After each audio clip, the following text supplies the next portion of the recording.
Assalamualaikum warahmatullahi wabarakatuh. Setelah menyusun rancangan pembelajaran online dan juga melakukan instalasi di Learning Management System atau LMS, tahap selanjutnya yakni melakukan konfigurasi atau pengaturan kelas.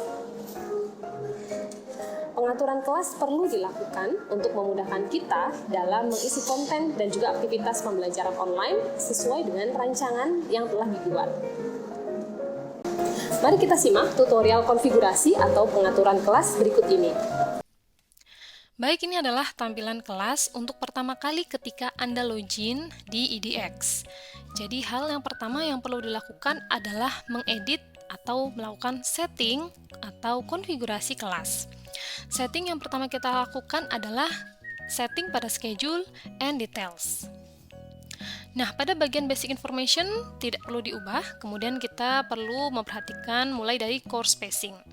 Pada course spacing ini ada dua pilihan, jadi apakah course Anda berbasis instructor pace atau self-pace. Pada contoh kali ini, kami menggunakan course atau kelas online yang berbasis self-pace, sehingga peserta didik atau peserta kursus dapat mengakses keseluruhan materi, latihan soal secara mandiri tanpa harus membutuhkan bimbingan dari instruktur. Kemudian setelah course spacing akan muncul course schedule.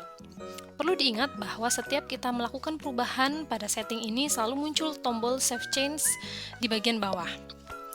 Nah, pada course schedule ini kita tentukan kapan mulai kursusnya dan kapan tanggal berakhir kursusnya. Nah, pada kali ini saya contohkan course start date-nya pada tanggal 30 September dengan susunan bulan, kemudian tanggal dan tahun. Dan course end date-nya tanggal 31 Desember 2023. Kita juga perlu menyeting enrollment start date. Jadi di sini kapan hari pertama siswa akan dapat enroll ke dalam kelas kita. Nah, selanjutnya kita masuk ke course detail. Di sini kita akan mengisi data-data terkait dengan kelas online yang akan kita buat. Yang pertama adalah course language atau bahasa yang digunakan pada course kita. Misalkan kita menggunakan bahasa Indonesia, berarti kita cari di sini Indonesian. Baik. Kemudian bagian introducing your course. Di sini ada kolom course short description, maksudnya adalah deskripsi singkat dari course online yang akan kita kembangkan. Jadi di sini limitnya adalah maksimal 150 karakter. Sehingga kita perlu mengisi dengan sedikit penjelasan singkat. Contohnya saya sudah memiliki contoh penjelasan di sini. Saya copy kemudian paste di course short description. Nah, kemudian ketika sudah, kita masuk ke tahap selanjutnya yaitu course overview. Di course overview ini sudah disediakan template yang perlu diisi yang muncul dalam bahasa Inggris. Jadi, misalkan about this course, requirements, course staff. Nah, ini adalah sub-sub topik yang perlu kita isi untuk memberikan penjelasan terkait kelas online kita. Jadi, yang pertama about this course di sini hampir mirip dengan course short description, hanya saja di bagian ini kita bisa memberikan lebih panjang deskripsi yang lebih lengkap. Jadi sebagai contohnya di sini saya kopikan course short description ditambah dengan penjelasan materi atau topik yang akan dibahas, kemudian sampai dengan apa yang diharapkan dalam kursus ini. Saya copy, kemudian saya kembali ke about this course. Kita pastekan di bagian sini. Kemudian kita paste. Nah, sudah, kita cek kembali. Nah, apabila sudah, kita masuk ke selanjutnya, yaitu requirements atau prasyarat belajar. Apabila kursus Anda tidak memiliki prasyarat, Anda dapat mengisinya dengan tidak dibutuhkan prasyarat belajar pada kursus ini. Akan tetapi, untuk kursus tertentu yang misalkan membutuhkan prasyarat belajar, silakan dijelaskan pada bagian requirements ini. Kemudian di sini ada course staff. Nah, perlu diingat bahwa pada bagian course staff ini, gambar yang akan dimasukkan adalah gambar yang harus sudah ada URL-nya. Jadi, kita perlu mencari URL dari gambar yang akan kita pakai.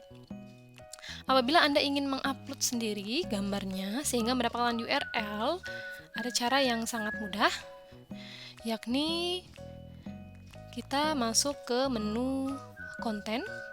Di bagian atas kemudian ada Files and Uploads. Jadi sebaiknya kita klik kanan kemudian Open in New Tab.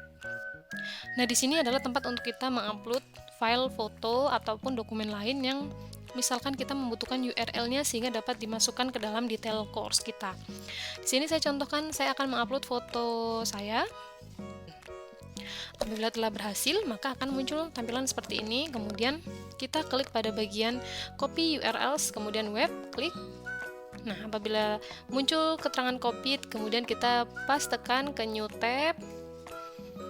Nah, maka dari itu akan muncul foto yang dimaksud, kemudian kita copy URL yang tampil di atas, kemudian kita balik lagi ke schedule and details. Kita akan coba upload fotonya di bagian sini. Kita hapus terlebih dahulu, kemudian kita klik tombol icon image. Kita paste URL-nya di situ. Nah, akan muncul fotonya. Apabila terlalu besar, kita bisa sesuaikan width dan height-nya.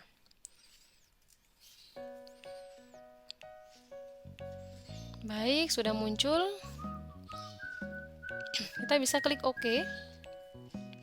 Nah, ini sudah muncul fotonya. Kemudian kita selanjutnya perlu menambahkan nama, kemudian penjelasan singkat terkait profil dari pengajarnya.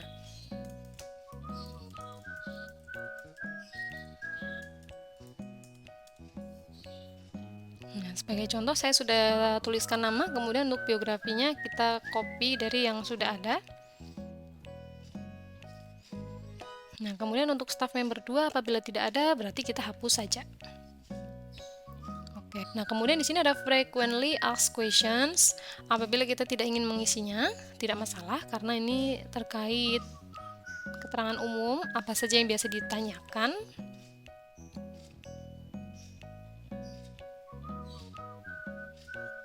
Ini bisa juga kita hapus. Seperti ini. Nah, kita cek kembali, kita scroll ke atas apakah sudah lengkap informasi sesuai dengan permintaan. Apabila sudah, kita masuk selanjutnya ke course card image. Nah, di sini untuk menambahkan kartu dari kursus kita sehingga nanti ketika orang lain mencari kursus kita, tidak hanya nama kursus kita yang muncul tapi juga ada gambar dari kartu kursus kita. Caranya adalah upload course and card image yang ada di sebelah kanan ini. Klik tombol upload your course image, choose file, kita pilih gambarnya, kemudian kita klik open, kemudian klik upload. Nah, apabila sudah sukses, maka akan muncul kartunya. Di sini saya sudah buat menggunakan Canva. Kemudian apabila sudah ada course introduction video, bisa diletakkan YouTube ID-nya di sini. Tapi untuk contoh kali ini kita belum memiliki video penjelasan kursus sehingga cukup dikosongkan terlebih dahulu. Kemudian masuk ke requirements. Di sini hours of effort per week maksudnya adalah waktu yang diperlukan untuk mempelajari kursus ini per minggu itu berapa jam. Jadi misalkan saya tulis di sini 3 jam. Nah, oke, baik, sudah saya isi. Kemudian kita coba ulang dari atas.